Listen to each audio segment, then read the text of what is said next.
Well, good evening, everyone. It is 6 o'clock. I'm gonna get us started, though we still have folks joining us. Hopefully, um, folks will keep joining while I talk.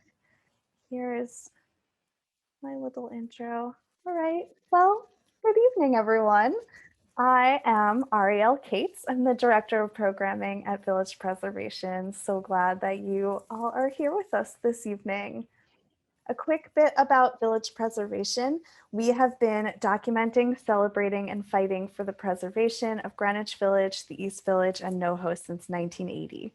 We work to expand and extend landmark and zoning protections and stop inappropriate development while also encouraging appropriate development in our neighborhoods. We host roughly 75 programs a year, all of which are now virtual, and most of which are free and open to the public. Our events are meant to illuminate the cultural and architectural heritage, history, and depth, and the value of preservation in our communities. We are a nonprofit membership-based organization, so your involvement and support mean the world to us. Learn more at our website, villagepreservation.org, and please consider becoming a member or making a donation if you're able at villagepreservation.org/donate. Well, we call our home the village, but it is also unceded traditional land of the Lenape and Munsee peoples. I want to acknowledge in this archival recording the Lenape and Munsee communities, and especially their elders, past and present, and express gratitude for their stewardship of this land, for contributing to its geography, and for the use of their language as place names. If you'd like to find out more about this, please reach out. I'm glad to offer resources. So just a little bit of Zoom protocol before we get started. Please feel free to use the chat and say hi, tell us where you're joining from, or to raise any issues or thoughts. I won't be on camera, but I will be here in the chat for you. But if you have questions specifically for our speakers, please do use the Q&A function. It just helps me to keep track of your questions a little bit better. You can submit those at any point during the talk, and we'll get to as many as we can. So I am very pleased to introduce our speakers for this evening. Derrick Edwards is a tour guide and facilitator of enjoyment. He guides tours throughout greater New York City and is a stand-up comedy performer and entertainer, bringing people together with empathy, knowledge, and a love of the arts.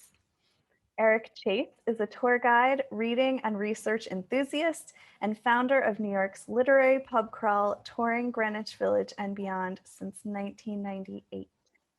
And I've got links for both of them that I'm going to put in the chat. And Eric and Derrick, it always gives me great pleasure to say your names one after the other. Thank you so much, and take us away. All right. Well, thank you very much for that, Ariel. We're really excited to be here. So just a little bit of background for everyone. So Derrick and I first met when we did a tour for Ariel for a theater tour last year. Mm-hmm. And we kind of met briefly at the beginning. We both led two groups where we took folks from different theaters around the village, and then everyone would get a chance to go inside, see like a 2-minute, 3-minute scene from the theater, and talk to some of the people who run it. And then we'd point out a few spaces in between. It was a bit of hustle, as I recall. We had not enough time to walk and talk between the theaters as we went.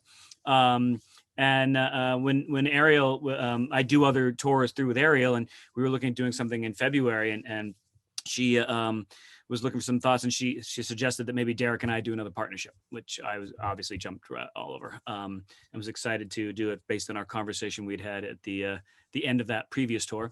So we came up with the idea for this. We've been meeting pretty much. We had a few email conversations near the end of last year, but we met with Ariel, I think, on January 4th, and then Derrick and I had our first rehearsal/meeting on January 7th, the day that the world settled and became the calm, wonderful, joyous place that we are in now. That was really an interesting day to start our first tour, focusing really kind of heavily on what we're sort of referring to as the Black Bohemians. And it's been kind of fun from there. Yeah, Derrick? Yeah, it has. On January 7th, like you said, we were like, well, how do we top that performance? So we, it has been a very fun search. I've learned a lot working with Eric certainly from the literary side, and just all these stories. And you're going to hear that as we go through all these interconnected, these Venn diagrams of life, if you would, of so many people and places and things just reoccurring. We've definitely put a lot of time and research, found some, we think, some very interesting stories. Yeah, and we're excited to start through. I'm going to share our presentation here. So I can make sure that I've got the right dynamic here. So adjust to the technology of Zoom again. But we wanted to start out, so we figured we'd focus on the Black Bohemians is the name of the tour.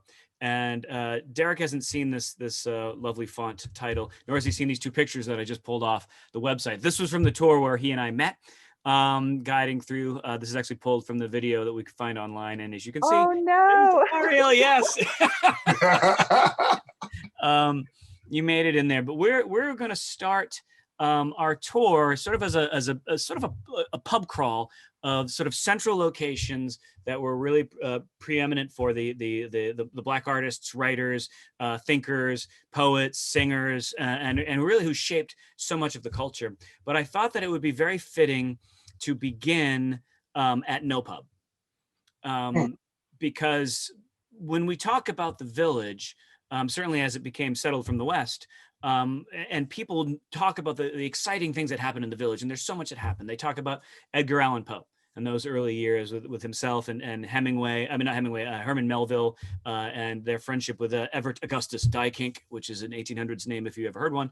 And from there, people like to talk about FAFSAR, Walt Whitman, Ada Clare, Mark Twain, that whole side and sort of the debauchery that was happening there was really kicking off the Bohemian movement. I think many people really sort of romanticize the next wave, where really the Village became what it is today through Henrietta Rodman, Emma Goldman, Edna Millay, Max Eastman, Floyd Dell, Jack Reed, the Provincetown Players, Eugene O'Neill. You had Willa Cather, Edith Wharton, Louisa May Alcott, James Fenimore Cooper. I mean, the list really kind of goes on and on. Don Powell, Jack Kerouac, Allen Ginsberg, William S. Burroughs, of just like massive literary and cultural icons in the Village. But if you're thinking it through, they're all white. And I won't get into all of the reasons why that is, other than obviously sort of a focus on where much of our education and research went. But just because, and because of that, there wasn't necessarily a lot of places at that time, late 1800s, early 1900s, that were welcoming Black people in bars. You might find a couple here and there, but it wasn't really till the 30s that we began to see sort of an integration of folks both behind the footlights and in front of the footlights.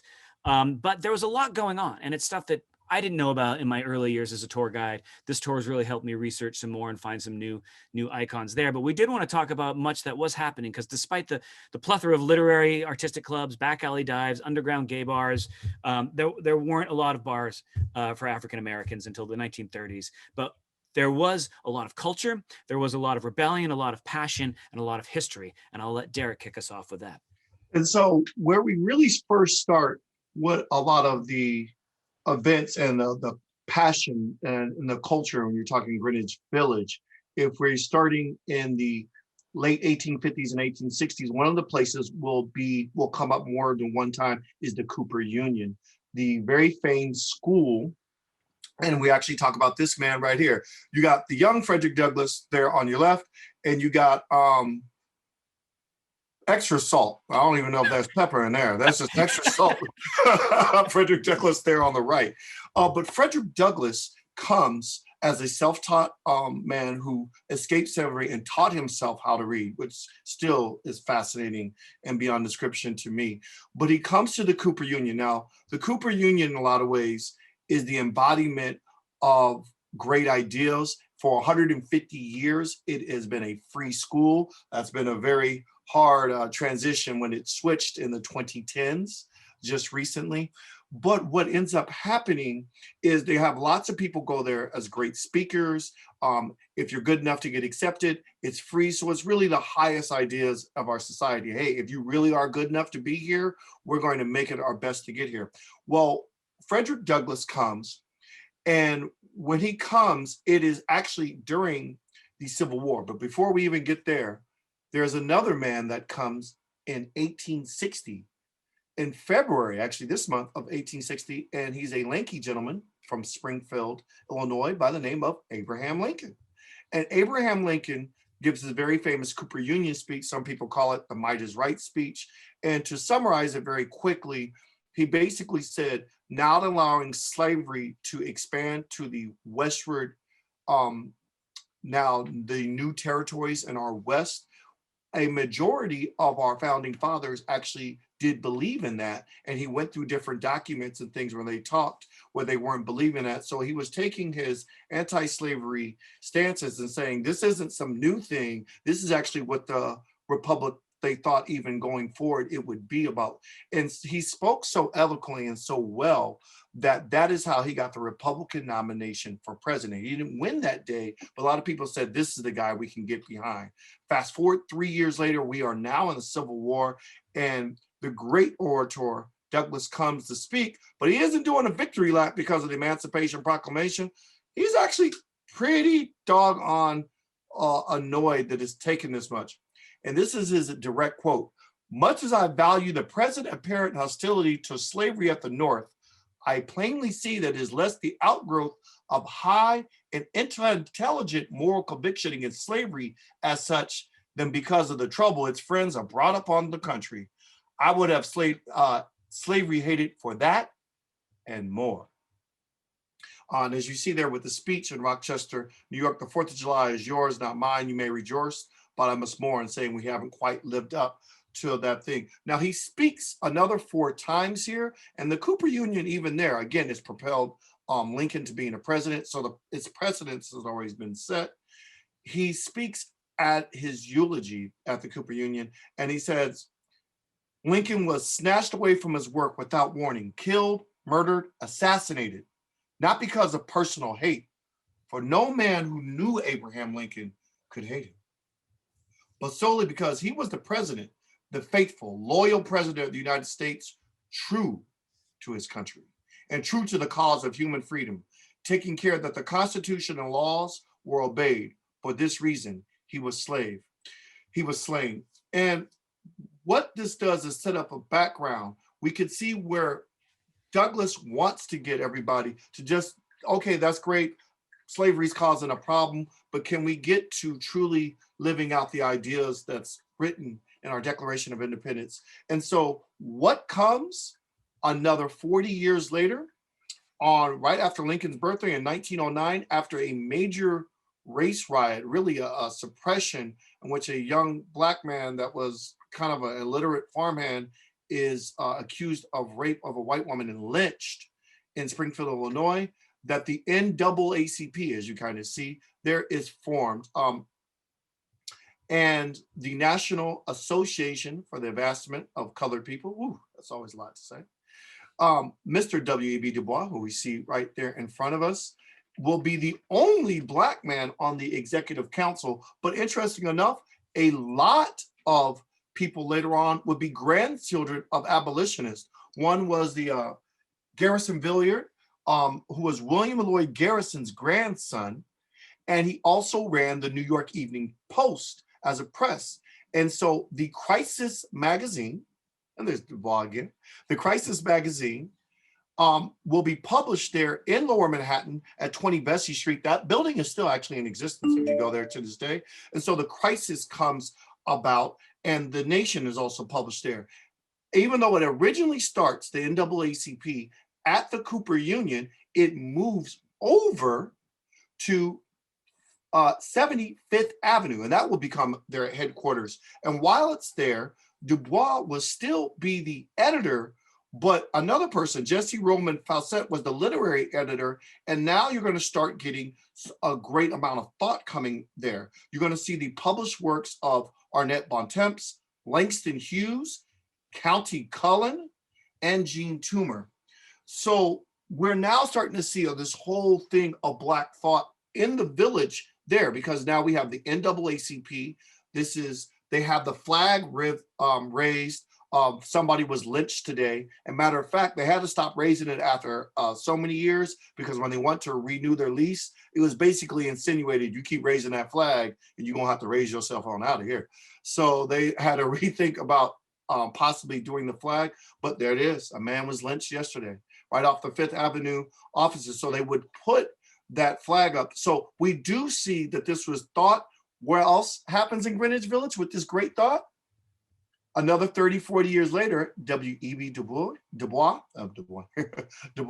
will end up going and start chairing the first African-American history course at a non-historically Black college and university, other colleges. So at the New School, which is literally right around the corner from 75th Avenue. So we already see there's a lot of thought emanating now, coming out of Greenwich Village all the way back to the 1860s and then moving forward to the NAACP. And from here, speaking of authors, because we already talked about a few, we're going to go to one of the really interesting authors who had a lot to do with some of the people we already know about in Greenwich Village. Eric, take it away. Well, this would be Claude Mckay, whose full name was Festus Claudius Mckay. And I just want to repeat that name because it's awesome. Festus Claudius Mckay. I mean, that is a classic name. We don't have enough Festuses in the world. And I would encourage you who are thinking about having children to consider the name Festus as one of your children on your next, maybe your second born, let your firstborn have a normal life. But Claude Mckay, he was a Jamaican-born author, but he moved to New York City moved to the States in 1912 to be a part of the Tuskegee University. And this was a post-Civil War university that was both an opportunity for African-American teachers to have a salaried position to teach, but also to educate the Black youth. And there were obviously, for reasons we all understand why, there were not many of these locations in the States at that time. He didn't finish his school there because he wanted to get more experience in New York City. So he moved here in 1914, and he was drawn to the Village because there was so much progressive thought. Some of the people I talked about before happening down in the Village. There was a real heavy socialist bent that was happening at that time, the early 19-teens. And some of this was coming from the fact that the Soviet Union, where socialism was really on the rise there, they were courting a lot of African Americans at that time because they knew that African Americans were alienated by the capitalistic system that was established here at the time. And they knew that there was a ripe group to contact to promote their thought. But needless to say, Claude Mckay ends up trying to submit some poetry to the Masses magazine, which was a beautiful and powerful magazine at that time that was basically run by Max Eastman, Floyd Dell, and John Sloan, and just so many, Art Young, Louis Untermeyer, Ellis O. Jones, Upton Sinclair. I mean, it was like a kind of a who's who of authors at that time that were contributing to the Masses magazine. It was, the story goes that Max Eastman had heard about it a little bit, but then one day he hears a knock on the door of his apartment. He opens it, no one's there, but there's a note that says, "You've been elected the sole editor of the Masses magazine, long hours, no pay." And he was intrigued. He checked it out, and he turned it really into a powerhouse through World War I until the government was finally able to shut it down. Not because they didn't, I mean, they shut it down because they didn't like what was being said in there, but they couldn't really stop that because of the whole freedom of speech issue. But what they could do is stop the post office from distributing the magazine using the Sedition Act. And so it kind of closed them down. But after the Masses closed down, Mckay ends up meeting Max Eastman and his sister, who were starting to run a follow-up newspaper, trade magazine called The Liberator. And so Mckay and Max Eastman end up having a very long friendship through this. Mckay ends up submitting some pictures to some poems to the Liberator magazine that get published. And then a little bit later on, he becomes one of the editors of the Liberator magazine, working with Max Eastman, who was starting to kind of take a secondary role in that magazine. But they had a little bit of a falling out. Claude Mckay ended up leaving the Liberator as an editorial staff member at a certain point.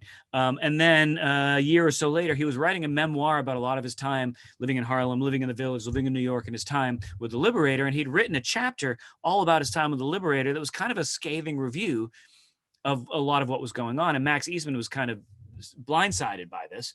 And there's a bit of correspondence back and forth between the two of them where Mckay is trying to explain, I didn't leave because of these issues, and I don't, have any poor opinion of anyone there, but I was frustrated by the lack of clarity of creating a statement of where race fits in with the socialist movement, where race fits in with the struggles of class, and where race fits in with the Liberator. And he wanted a real concrete message, a concrete concept to revolve around. And the Liberators, they weren't the staff weren't really comfortable coming up with an official statement. And that became his final frustration. But through conversations with Max Eastman and their friendship, Mckay ended up softening and removing a lot of that from the memoir. And I've been trying to see if I could find an original copy of what he was going to say about it to get some more insight. But they did remain friends for a very, very long time. In fact, Max Eastman helped to get several of his collections published. Here's a fun picture I found of him with the Baroness von Freytag Loringhoven, who was another kind of village character. But he ended up, he went to Russia for a while, spoke with some folks, remained friends with Max Eastman, and wrote some collections on Harlem, as well as really just a lot of powerful poems. In fact, one of them I'm going to pass over to Derrick right now that he wrote. It was published in The Liberator in 1921. It was not the first poem he wrote for that magazine, but I love it because it could have been written yesterday. Derrick, this is America by Claude Mckay from The Liberator. Although she feeds me bread of bitterness and sinks into my throat her tiger's tooth, stealing my breath of life, I will confess, I love this culture of hell that tests my youth. Her vigor flows like tides into my blood, giving me strength against her hate. Her bigness sweeps me being like a flood. Yet as a rebel fronts a king in state, I stand within her walls with not a shred of terror, malice, not a word of jeer. Darkly I gaze into the days ahead and see her might and granite wonders there, beneath the touch of time's unerring hand, like precious treasures sinking in the sand. Claude Mckay, such a powerful poem. I'm surprised that needs to be taught in schools again from 1921. And here we are 100 years later. And that poem could have been written yesterday. But having touched upon Mr. Mckay, and I encourage you to look up more and read some more of this fine writer, we're going to move to our first pub finally. Opened in 1938. It was the Cafe Society. It was opened as a club, and it was opened by a gentleman in his mid-30s who had no experience running a club and decided he should open and run a club. His name was Barney Josephson, and he opened the Cafe Society along with the help of a musical producer, John Hammond. They opened it eventually at Sheridan Square. Here's another shot here of the Sheridan Square there. And he wanted it to be open. He wanted it to be desegregated.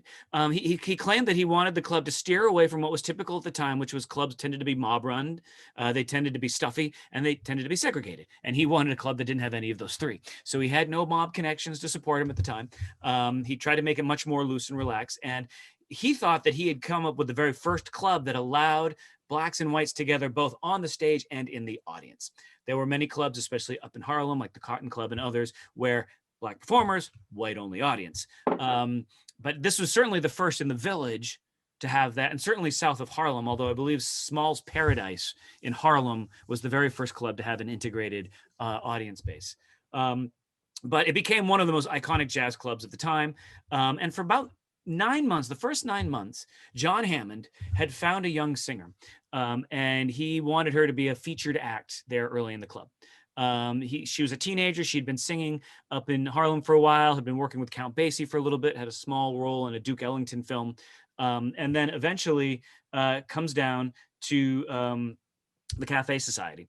And she had a song that she was singing that was very vital, very powerful, and very beautiful. And they decided that they were going to have this perform here. And Barney had set up 2 rules for this. She said it was going to be the last song of that young lady's set. The waiters were going to stop serving right before the song started. They were going to turn down all of the lights, and they were just going to have a spotlight on the performer. The performer in question was Billie Holiday, and the song was Strange Fruit. So let me give us a little bit. First, background. The song originally starts as a song by the name of Bitter Fruit, which just actually sounds like over-expired fruit you got at the grocery store. What ends up, it comes from a gentleman by the name of Abel Maripal, who is a Jewish Bronx school teacher up in the Bronx. He's a Jewish school teacher, and he was really into workers' rights. So he wrote a lot of little ditties about singing like, we got to go do this and do that. But he writes this very hauntingly tune, and he starts letting his wife sing it and perform it. people start liking the tune, and there's Abel right there, as we see him right there to the left, and there's Lady Day herself. He actually gets in his hands over the where, and there's beautiful wife Anne, and it actually gets to a singer by the name of Laura Duncan, who sings it at Madison Square Garden, and that's when it comes into Josephine's attention, because he's at the garden that night and hears it and says, this would be the perfect song for Billie. So he sets up and meets Abel and brings it down. Now, Abel tells a different story than what Billie tells. Billie's like, from the first time I heard the song, I was in love with it. Abel's like, I don't know. I don't know about all that. He said he thinks he allowed the song to be sung in front of her as a really as a being nice, extending gratitude to the owners that helped put her on to this scene. But she did hear it sung, and she said she was willing to try it. Now, they did make a change in the title and a change to the music when it was first begun. And Billie was now more willing to take it on, but even then, she was scared. She understood being a Black woman in the world in a rough and tumble environment in Baltimore, where she said going in and out of brothel houses where she had worked in, her mom and her had sometimes even had to live in for a while. She said the only place that she thought that she saw integration was a brothel house. So you can make a lot of jokes on what was being integrated at the brothel house. But even when she sung it, even at Cafe Society, this is what Billie says about the song. But she was worried about singing it, even at Cafe Society, a place that catered to progressives, quote unquote. There wasn't even a platter of applause when I finished. Holiday later wrote in her autobiography. Then a lone person began to clap nervously. Then suddenly everybody was clapping. So she doesn't actually debut it. The first big time it gets known is at Cafe Society. She tried it out a couple times in Harlem. Even in Harlem, people sat on their fingers at first, kind of looked around at each other like, did she actually sing this out in front of people where folks can hear this? And then always one brave person will start clapping, and then everybody joins in. So she now has Strange Fruit, and interesting things will happen. Now, that's a good looking dog. That's a boxer. Boy, he's giving us the lip. Like, Derrick, you taking too long to tell this story. All right, dog, I heard that. The dog is not saying that. No, I know that look from the dog. And there's fruit in the background too. Interesting enough, he always had a spotlight on Holiday's face. There would be no encore to it. People had to remember Strange Fruit, get their insides burned out by a couple performers. And she put it as a clause going forward, even at Birdland, that she could always retain the right to sing it. That doesn't mean she always sung it. As she said, I only do it for people who might understand and appreciate it. This is not a June Moon croon tune, as she said. Now, one thing she took a special pride in this, if you ever listen to her sing the song, she doesn't go too high. She doesn't go too long. She pulls it out of you. And Billie, remember I said she lived a hard life. She didn't have a lot of formal education. So when people went to talking about the W.E.B. Du Bois or the Frederick Douglasses of the world, she could only speak so much to that. She didn't really know. But what she could talk to was the joy, the pain of going through all of that. And she brought it out in the song. And that song is her gift. And it's her curse. Because it comes to the attention of one J. Edgar Hoover. And as we know, and Mr. Harry Anslinger. And if you really look, you can drop the N and almost make it Harry Asslinger, because when he got a hold of you, your ass was Here comes Mr. Anslinger. And Anslinger. Yeah. Family tour. And Mr. Anslinger is the commissioner of Federal Bureau of Narcotics. Narcotics Division is not the behemoth it is today's world. It's small within the Department of Treasury. I can't say it better than the words up on the screen for you right now. Marijuana is the most violence-causing drug in the history of mankind, and he really did not like jazz musicians. He even said, I'm not going after the good or everyday musicians. It's those jazzy guys. So Thelonious Monk, be on the lookout. And especially now, Billie Holiday. Is this song, just like she was apprehensive and people are scared to clap, That's in progressive circles. Can you imagine non-progressive circles in the 1940s? I think we all can kind of make it. And so what happens is he actually sets out an agent to befriend her. And his name is Jimmy Fletcher. And he got into her circle, would help buy her drugs. And one time he comes and said, she's like, "Can you just slip the drugs underneath the door? Oh, girl, it's too big." And when she opens the door, he's got other agents there, and they're there to arrest her. To make a long story short, and he even ended up dancing with her. Jimmy later on said that we never paid off our debt we owed. She paid off her debt to society. We never paid off the debt. He felt bad years going forward. It was said about what had happened to her. She spends 1 year in prison, including some very hard labor. And when you spend a felon at this time, out goes your cabaret license. Bye-bye.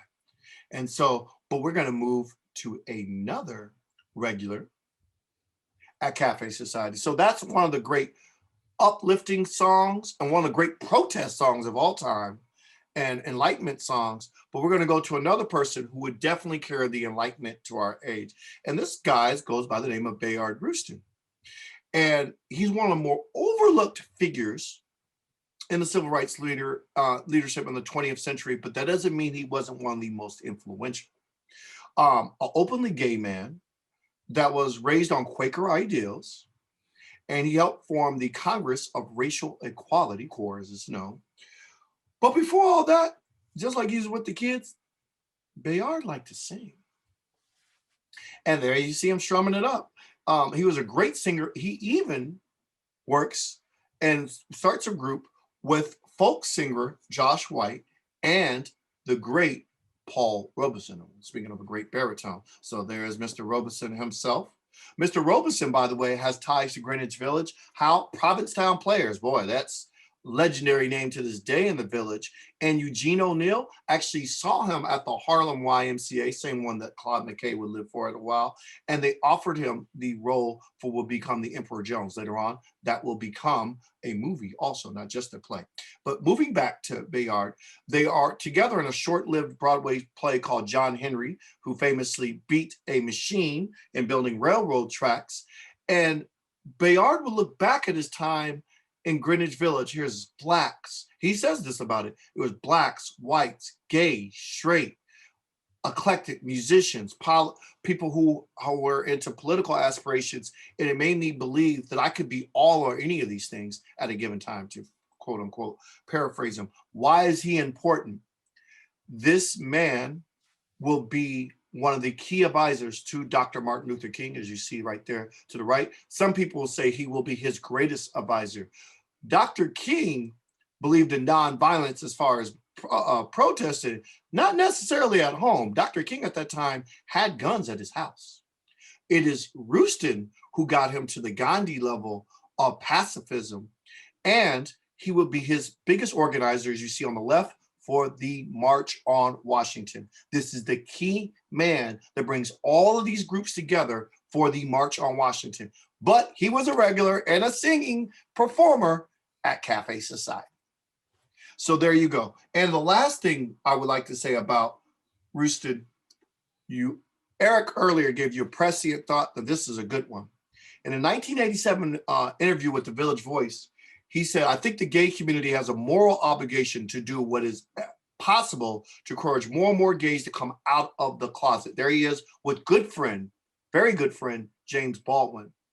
And he also says this about civil rights. And this is interesting, looking at how many things have happened in our world today.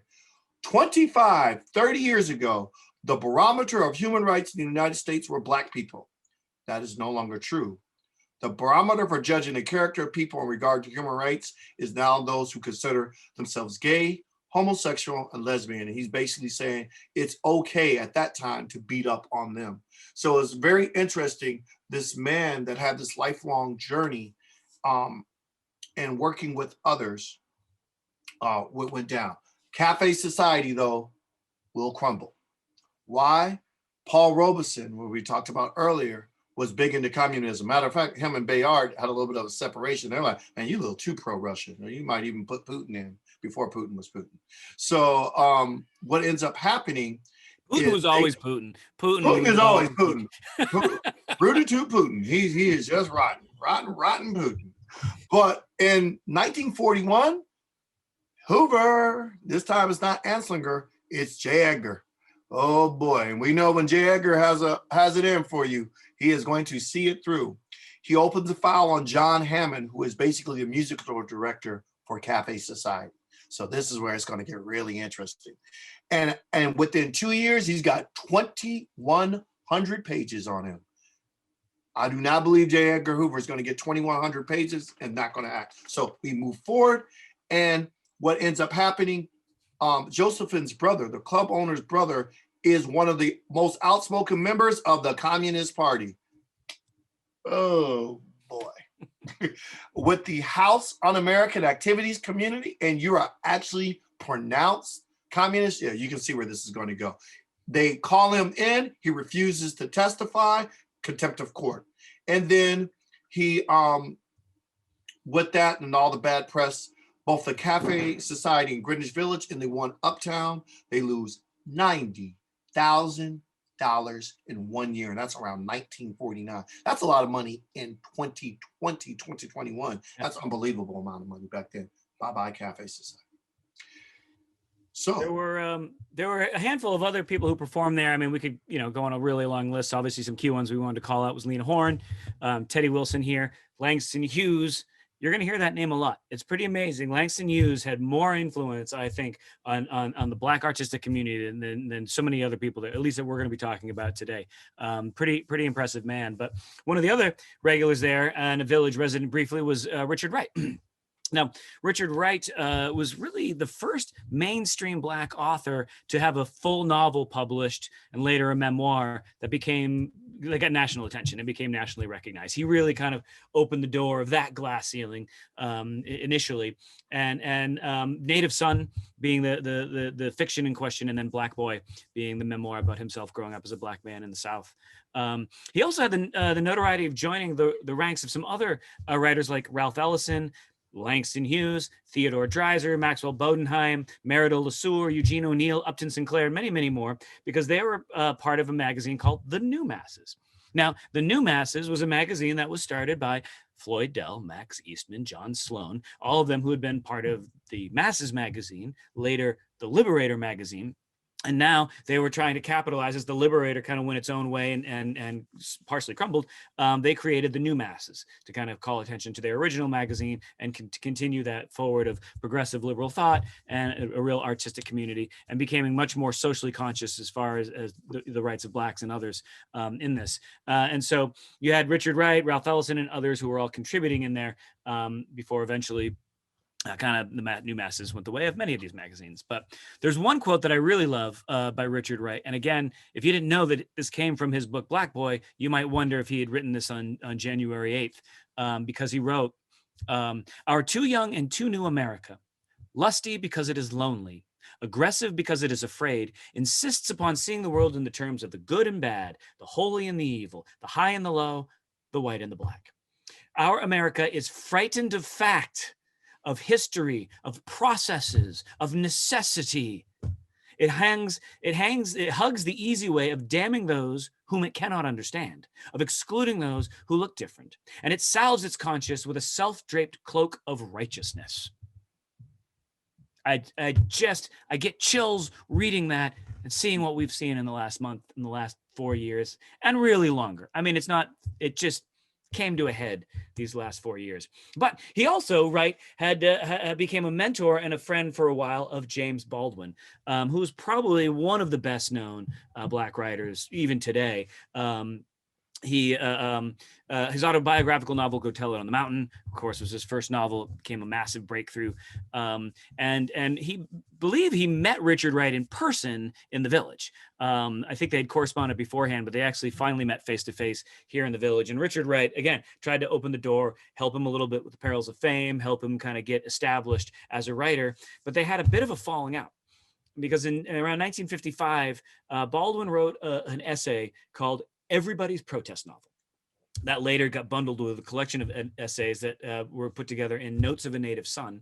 And in it, he came down really hard. He was very critical on Wright, saying that the novel was confirming racial stereotypes. Richard Wright was very offended by this, obviously, and he felt that the cast, the characters were intentionally two-dimensional to serve a purpose. But the criticism was so harsh that he broke off all communication with James Baldwin, and James Baldwin felt really bad after that. He said he wasn't intending to offend; he was just trying to figure something out for himself. But he did acknowledge later on that he was probably overly harsh. He only lived in the Village, Baldwin, briefly. He met the artist Beaufort Delaney for a little bit, who became a lifelong inspiration.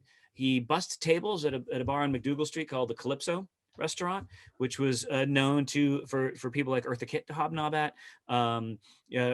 Richard Wright, as we had mentioned. Henry Miller used to go there. Tennessee Williams. Paul Robeson was a regular there at Calypso. And Marlon Brando, who would later become Baldwin's roommate for a little bit. As you can see here, the young Marlon and James, the older Marlon and James. In 1948, Baldwin would eventually move to France, and this would become his real center of location. This becomes his permanent residence, basically because despite all of the progressive thought with the masses, the liberator, the new masses, the women's rights movement, all of these iconic movements that were happening there, the Village in the city was still very racist. It said that he once quipped, "All of Africa will be free before I can get a lousy cup of coffee." But even while he was living in Paris and in France, he had to keep coming back to New York because he was publishing a lot. And of course, this is the center of publication, and a great place to meet Charlton Heston. A very young looking Charlton Heston. And Harry Belafonte, right? Yep. Yeah. And tucked away in the back. But he came back to the city many times, stayed in the Village. He stayed at 81 Horatio for a while, and which is where he wrote a lot of Another Country, which is one of my personal favorites of Baldwin. And Baldwin is one of my personal favorite authors. Go Tell It on the Mountain is a heavy read. It's a powerful read. If Beale Street Could Talk is another powerful, fun isn't the right word, easy read, really captures his prose. Another Country I liked because it really represents so much of the influences of Baldwin's life. It was his time in the Village, his time in Paris, his time in Harlem. He creates a multitude of characters, a white actor, a black revolutionary, a young black woman who's a singer, and he captures the point of view from so many eclectic types of people, whether you were white, black, gay, straight, male, or woman, bi. He would write from all of these perspectives in one novel from their point of view so well that it really showed me just how much he understood the human condition. And he truly is a genius of an author. And very few authors have really been able to get to that level, I think, of genius that Baldwin has created. And the fact, and you look at any picture of him, and he's almost always smiling, despite the struggles of being a gay man, the struggles of being a black man, the struggles of having to deal with the civil rights movement, all of the struggle and pain, a really hard, heavy-hitting father, pastor, strict religious views that did not accept gays.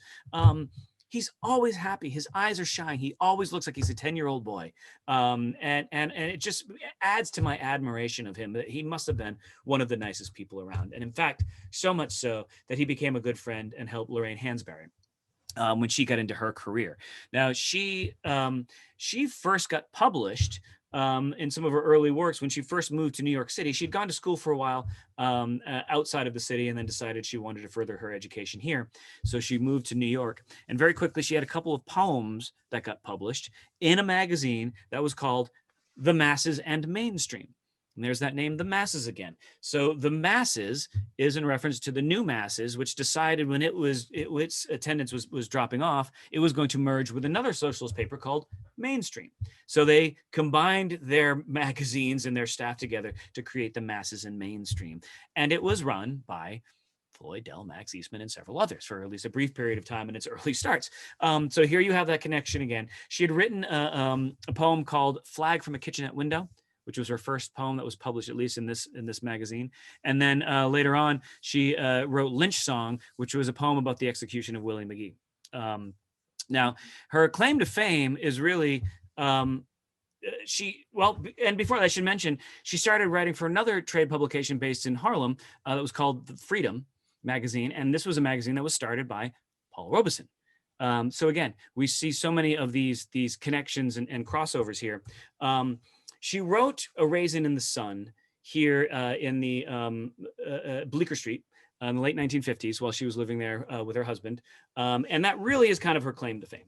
And she was a bit of an unknown playwright at this time. This is 1959, when it's about to get produced for the first time. And she's a bit of an unknown. She's got that struggles with her, but she manages to get, because the play is such a powerful play, she gets Sidney Poitier to sign on to play the lead. And so because of those two factors, just the quality of the play and to have that kind of a prominent Black actor in the cast, when they were holding open auditions, over 1,000 Black actors showed up to be seen for that first production. Now, by this time, Baldwin and Hansberry have met briefly. Baldwin was having a play production of Giovanni's Room that was being adapted at the Actors Studio, and she had come to see it in the audience, and that's where they had initially met, and a friendship started. But it wasn't until he came in 1959 to see this play of A Raisin in the Sun that they really kind of took off together. And it was two reasons. He was one of two major factors in attendance. There were two entities, if you will, that were in attendance on that opening night. One of them was James Baldwin, who wrote that he was witnessing theater history for the first time. And the second was the FBI, that wanted to make sure that there were no communist influences in the play A Raisin in the Sun. J. Edgar Hoover protecting us from plays and songs. After that, and the movie came right on the heels of the play, she exploded as far as her fame and notoriety went. And so James Baldwin became a friend to really help guide her through those times. And then eventually in the 1960s, you start having the civil rights movements that were really going on. And they were both very active in that point with their friendship well established, so much so that she always called him Jimmy. But what was interesting is that they never really seemed to talk much about their sexuality, because James Baldwin was openly gay. She was not. She struggled through some of her time and becoming famous with Raisin in the Sun, with coming to terms with her own sexuality. And it really wasn't until after her death that people began to understand just how much she was coming to terms with it, because she was very secretive about that. And despite the fact that she was active in the civil rights and she was supportive of the gay rights movement, she wasn't as vocal about it.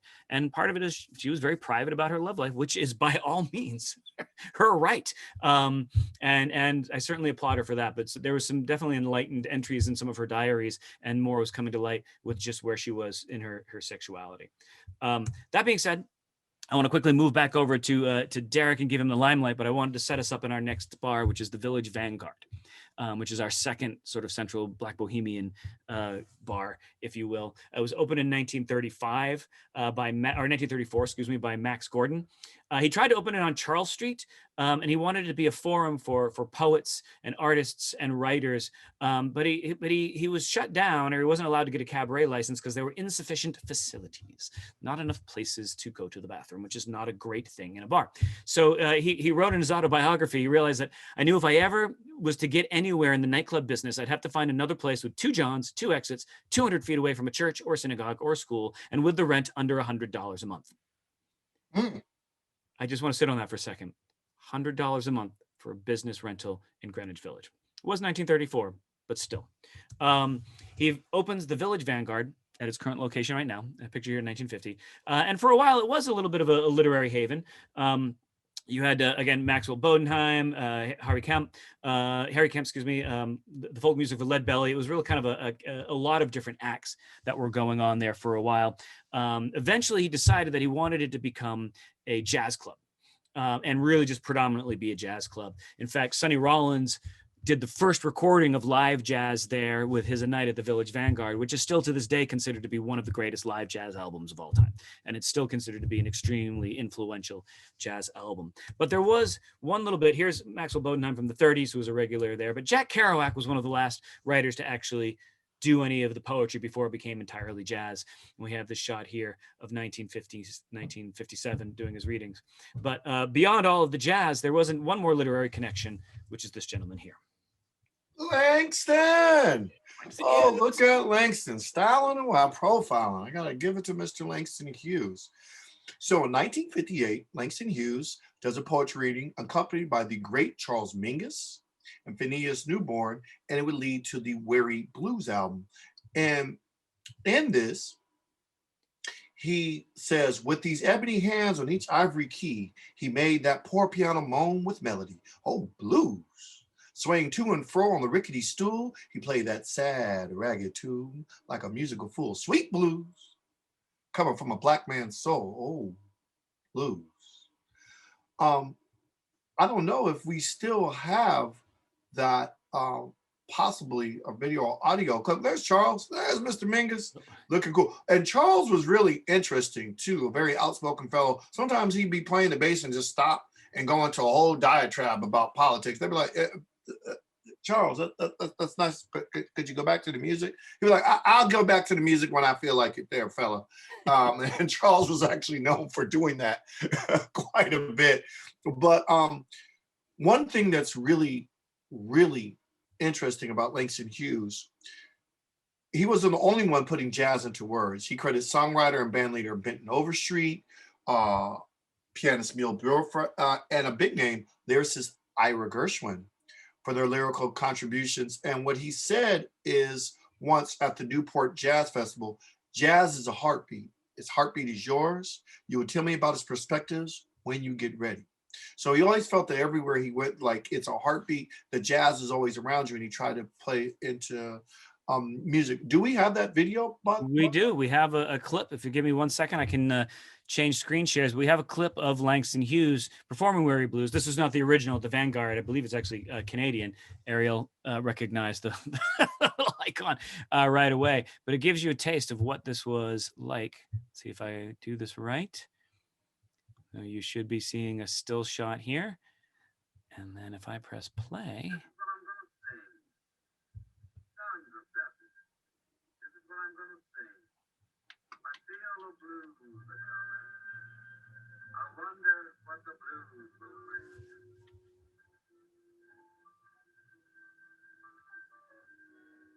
I have no volume control, so I think it will have to be on your end.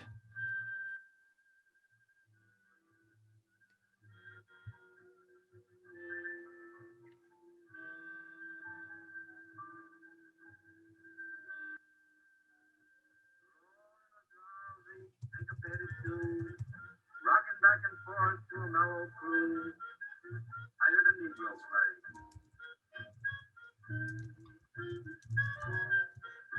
Down on Mellick Avenue the other night, by the dull tower of a one-ball light, he did a lazy play. He did a lazy play to the tune of those weary blues.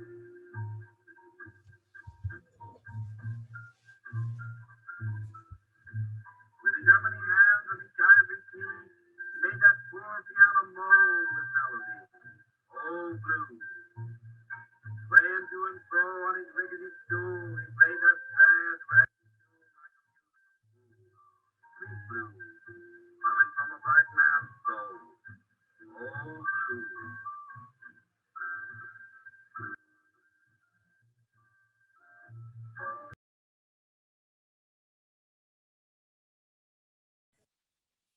Eric, when you go on mute, your video goes on mute. The thing about Zoom. Nobody in all this world ain't got nobody but myself. I'd rather quit my frolic and put my troubles on the shelf. Stop when he struck the floor.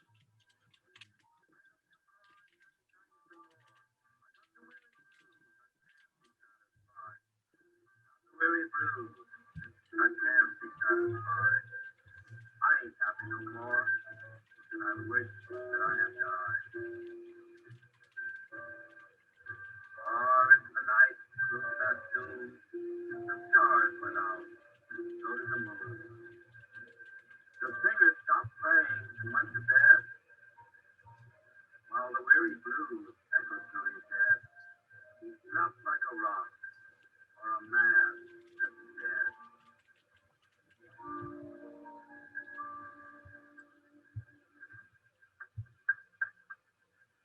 All right, well, that is the first time that we've tried sharing a video on there, so I apologize if it wasn't perfect. We'll be sure to share the link in the chat section near the end if you'd like to check it out. You can find it fairly easily on YouTube. So my apologies for any technical glitches with that. That was a first for us. I feel like every time I do a Zoom, I'm learning just a little bit more on how to make that kind of thing work. But Langston Hughes, as we mentioned there, let me get control. There's always that real fun shot of him. And I did want to give you a little bit. Late 70s shot, Derrick. Ah, there we go. Look at John Coltrane, looking cool as ever. Right. To the second to left. And the Vanguard in the before times. Well, hopefully we're going to get a chance to get back there in the after times while we're in our middle times, our tweens, our pandemic tweens. But as we head over to our next final bar, we did want to briefly walk by virtually 92 Grove Street, which briefly had a connection with the author Alex Haley. Alex Haley, he lived there briefly, had a little basement apartment there, and he moved there not too long after he started working for Playboy magazine, conducting a series of interviews after he'd been in the Coast Guard for 20 years and decided to follow his passion for writing. One of the first interviews that he did was with Miles Davis. And Miles Davis pulled no punches on what he thought of the world, of race relations, of fame, of being a famous Black man. It was very strong, very fiery, very controversial, and did exceptionally well. And Playboy said, we want more of these. And it really kind of kicked off numerous of these types of interviews that Alex Haley would have, leading eventually, of course, to, here's a shot of him in his 92 Grove Street studio there. I love this kind of casual shot. It looks like he's checking his cell phone, doesn't it? It looks like he's sending a text message. The man was ahead of his time. Literally. But the real interview that we like to talk about, that's him older now. Now that he's kicked himself off social media and knows that you can't live off your phone. But it's really this gentleman here, his interview with Malcolm X. Now, this is really interesting. After they get the big Miles interview, they have him do Malcolm X. And obviously Malcolm X is a very prominent figure then, certainly controversial. And in a place like Playboy is a perfect forum for him. But it's when Alex goes to interviewing Malcolm X that he really realizes there's a story there. Now, Malcolm at the time wanted to everything the Honorable Elijah Muhammad teaches us, but he realizes the story, that's great. He didn't mind hearing about Elijah Muhammad, but he realizes the story is in Malcolm and his life. And what he did is he kept trying to get that personal story out. And one of the biggest parts that it happens is he got them to talk about his mother, Louise Little, who after her husband was killed. Oh, look at Malcolm to the right. Look at that. How could you just like that beautiful smile there to the right? And there's Malcolm there to his left in his You know, and I told you this picture, like when I first saw it, just like hit my heartstrings, just yanked on my heartstrings a little bit, just to see that innocent joy, like he had just won the science fair, hit a home run or something, knowing all of the crap that he's going to go through and what his end is going to be, and the influence, and just all of that is gone. And right now he's just a little kid who just wants to be a little kid. And it really hit me hard when I found that picture. Yeah. Even it made me go back, to be honest. This is an amazing picture you found. And when you look at Malcolm, when he went to talk about his mother who ended up losing her mind, she could not cash out the insurance policy when they assassinated. His father was very much into civil rights. Both of his parents were. And that was really interesting. And what ends up coming up is he made him go more into depth. And then as he goes more into depth, and if you read the autobiography, you get those things. That's a lot of Alex Haley's hands in the autobiography of Malcolm X. Was one of the things he talks about when Malcolm first came to New York, living in Harlem, that he worked as a railroad porter. And if you know a little bit about Black culture, he got the nickname Detroit Red. Like, what do you mean red? Some light-skinned Black people also have a little bit of tinge of red in them. And so there as a man, you're called red. If you're a woman, you would be called a red bone.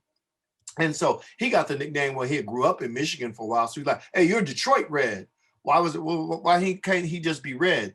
Because there's another red that's with him. There's a good picture of him, and it looks like his young adult years. Well, the other red would be a very famous comedian by the name of Red Fox. There he is. And there to the left is a young Malcolm X and a young Red Fox. And then you can see him to the right. You can almost say, man, you remember that time you lost that lady's bag? Oh, man, I had her doing something else. So they meet again later in life as Malcolm has now reformed his life and come out, and so those were the stories Alex Haley really wanted to. If you really listen, in some ways, there's also the basis telling family and life stories. This is in a lot of ways the thinking behind Roots, just on a generational level. One big thing though, there is something that's just happened recently. An entire chapter of the Autobiography of Malcolm X has come out. And it's been bought by the Schomburg Museum in Harlem. There has always been a lot of arguments for people who have really studied Malcolm X that Haley toned it down on the rhetoric some to make him more appealing to the masses. And in this thing, you can see the edits and the back and forth between Malcolm and Alex as they're working. Now, yes, Alex may have more influence in the long run. Why? Because as the autobiography is set to come out, Malcolm X is slain. And we'll talk later, certainly in Q&As, about Malcolm, because he debates James Baldwin and Bayard Rustin. He debates both of them, actually. So they were not unknown to him at all. They're actually very well known to him.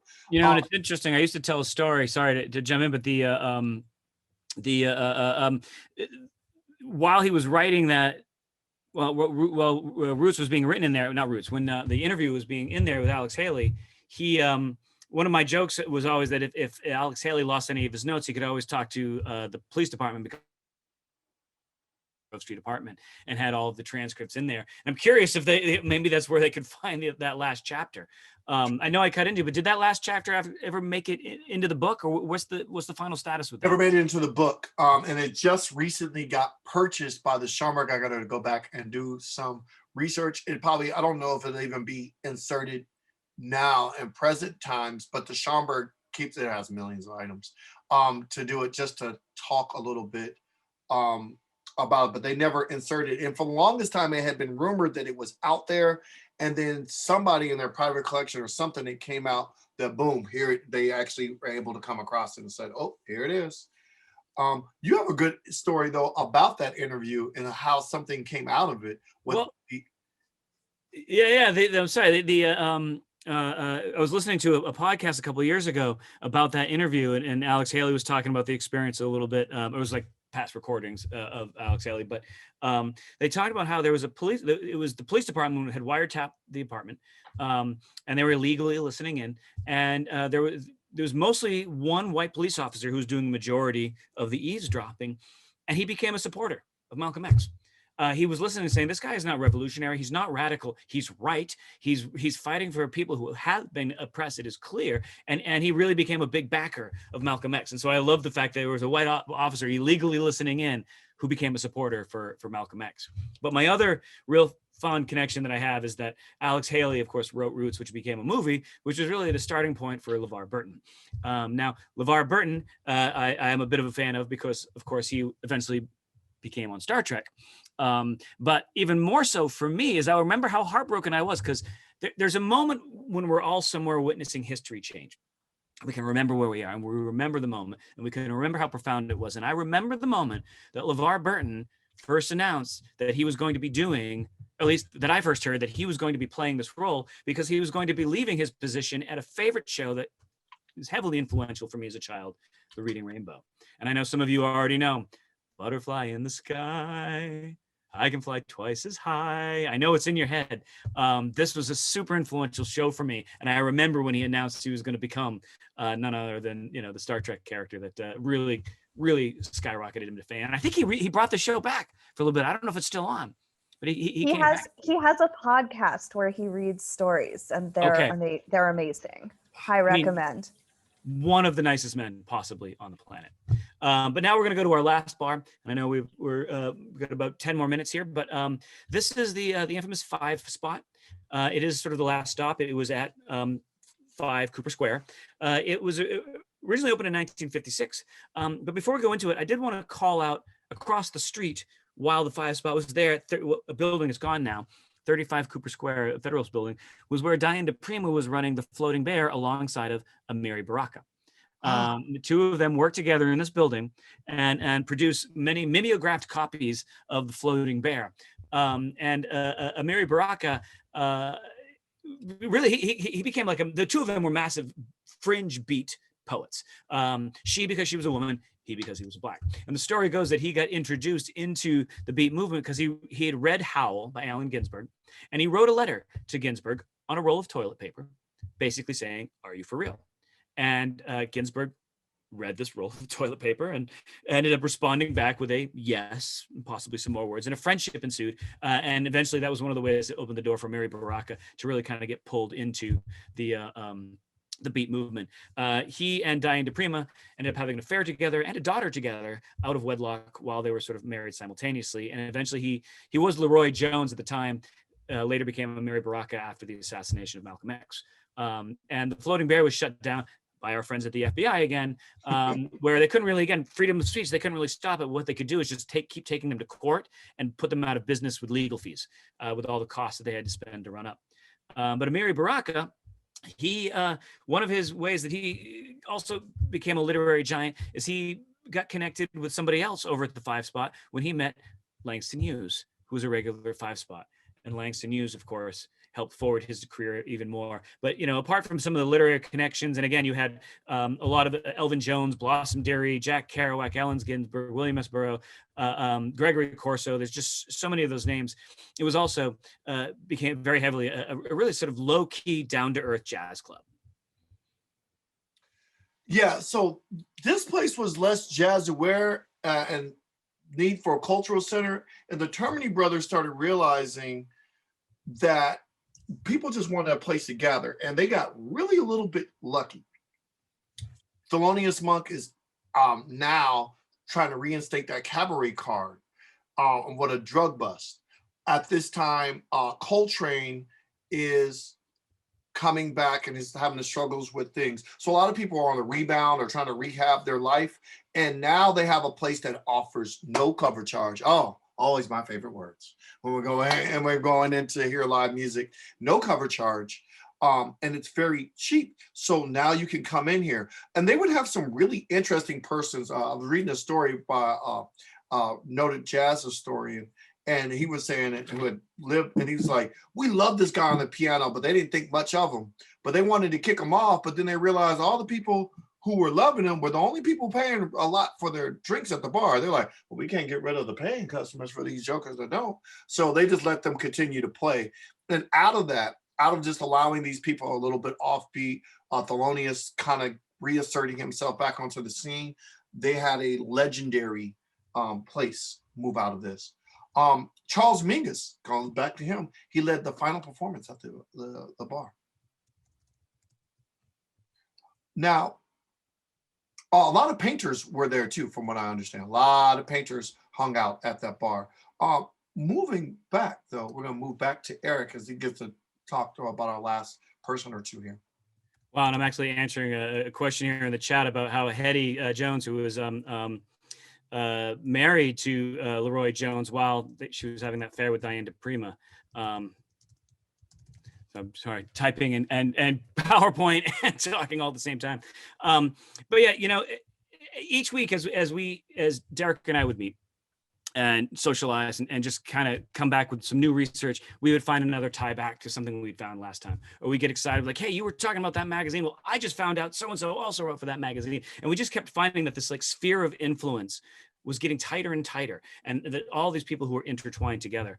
And another great example of that is not necessarily Cecil Taylor at the Five Spot. That was another slide that was in there. And here's another shot of Thelonious Monk recording at the Five Spot that was there.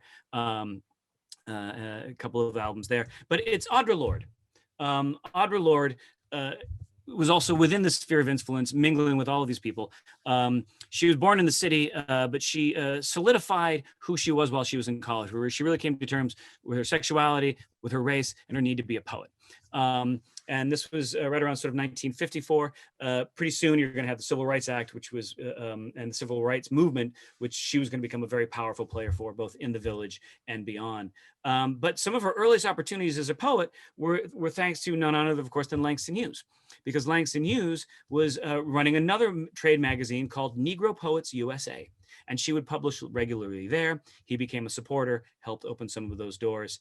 But her first collection of poetry was called The First Cities, and it was edited by Diane DePrima, who was a classmate and a very good friend of hers at the time. And it made her a major voice in what was known as the Black Arts Movement, a movement that was started by Amiri Baraka. And it's kind of fitting because she was already active in the civil rights, the equal rights, and the gay rights, the three things that she embodied literally the most as Audre Lorde. So it was a matter of time before she would become part of the Black Arts Movement. But 2 years later, her collection, The Black Unicorn, really kind of took the Black Arts Movement by storm, because it was, she wrote a lot about African deism, the deities of Africa, being the fertility, creation, her warrior strength, and all of those things were really kind of pushing a feminine side and sort of a cultural religious side that was going very separately from what Amiri Baraka and a lot of the other men were doing. And so it really kind of turned her into an icon for that movement. 1978 was also the year that she was diagnosed with breast cancer, which would end up being her cause of death in 1992. But right before she died, she was in an African naming ceremony. Before her death, she took the name Gamba Adisa, which means warrior, she who makes her meaning known. But this is the guy that we want to end with here. So again, it's just an interesting thing. I'm not going to spend more than about a minute. This is the only picture, and I was just listening to a radio, I think it was on WNYC, of a young lady, basically a story of a young lady to find out this was her father, and even how she couldn't barely find pictures of him. But Bob Dylan says something big about this guy. He said there's a whole group of people. This was in 1985. He said nothing's really all the way new nowadays. He said there was this whole group of guys from south of the border. Big Brown was from Texas, and he said he was in and out of jail a lot. He said, but he brought some of the best poetry I ever heard. Bad man raps, as he said. Love, law, breaking the law, politics. He said everything in it. He says it is some of the best poetry I ever heard. He said today we just call them poets, but today you would call them rappers. And I started found it very interesting that he said he was also partially an inspiration for himself. But Big Brown, even his daughter that comes to find out from her mom that this is her actual father, and that he had come up to their house, I think it was in Massachusetts or Connecticut, and never, and they didn't hear back from him, and they're trying to find out all as she goes through her life.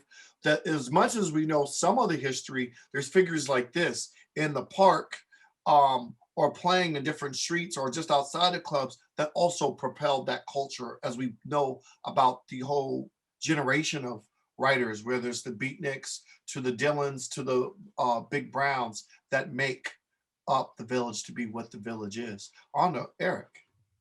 Yeah, and I like the fact that Bob Dylan, as you mentioned, many years later still remembered this guy who really is a relative unknown, and it's not something I'd kind of heard of at any point.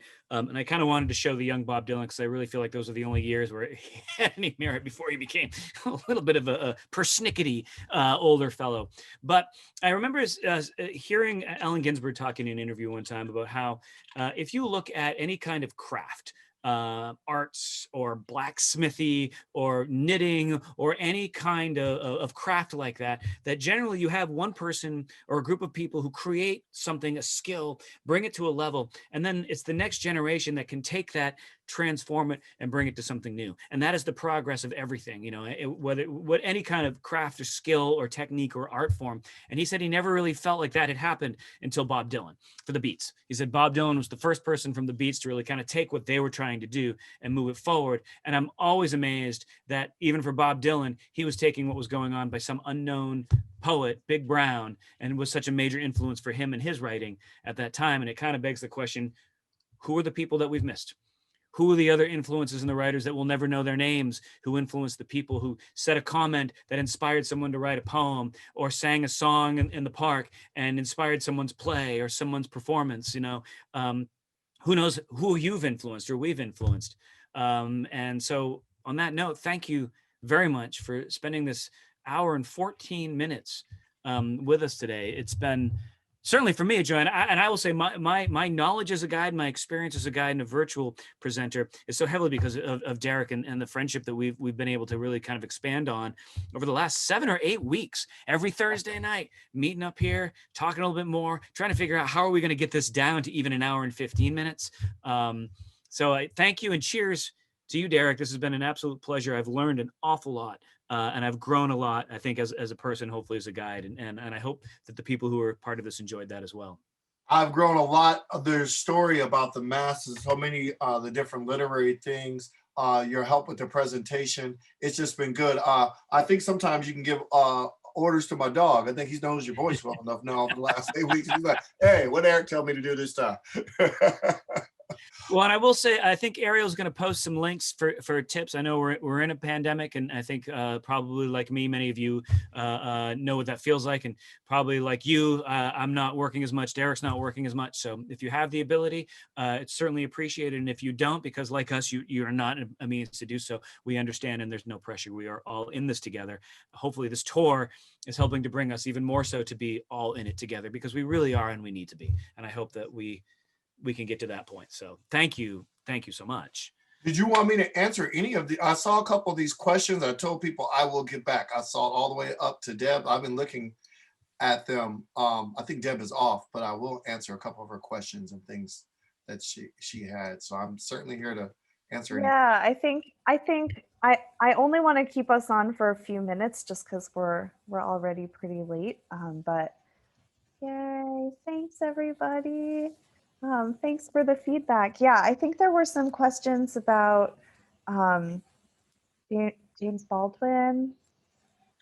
Okay, so James Baldwin, one of the things he did want to spread about civil rights, but there's this thing that had happened when there's a group of, there's only one black regiment that fought in this First World War, and they were out of Harlem, called the Harlem Hellfighters, the Fighting 369th.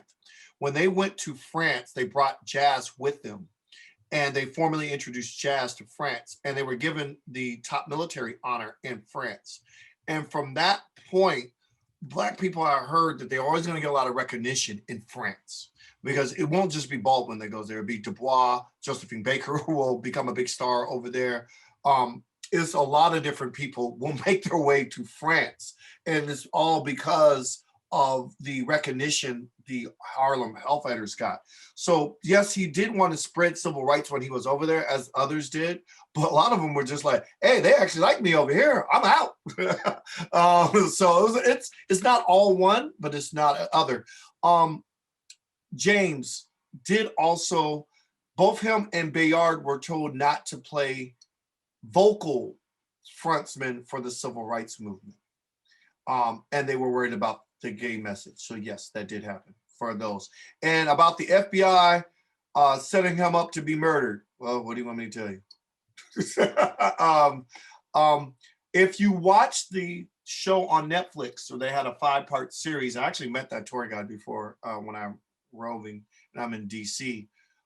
He had a whole thing about Malcolm X, and you can find it on Netflix. You probably find it.